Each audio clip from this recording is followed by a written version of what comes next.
একতা, ঐক্যবদ্ধ এবং দলগত পারফরম্যান্স কাকে বলে এবার সেটা দেখিয়ে দিল শ্রীলঙ্কা।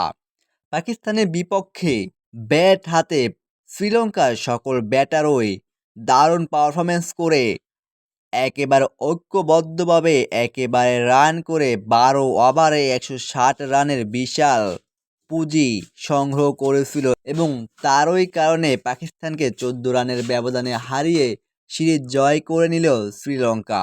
পাকিস্তানের বিপক্ষে ৩ ম্যাচ টি-২০ সিরিজের শেষ ও তৃতীয় টি-২০ ম্যাচে আগে ব্যাটিং করতে নেমে মাত্র ১২ ওভারে ১৬০ রান সংগ্রহ করেছিল শ্রীলঙ্কা। বৃষ্টির কারণে খেলা হয়েছিল ১২ ওভারে।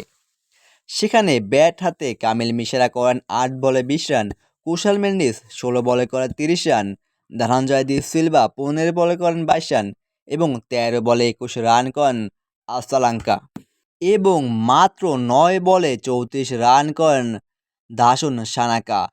৮ বলে ২২ রান করেন জানিত লিয়ানেজ। পাকিস্তানের হয়ে বল হাতে সর্বোচ্চ ৩ উইকেট শিকার করেন মোহাম্মদ ওয়াসিম, তাও ৩ ওভারে ৫৪ রান খরচায়।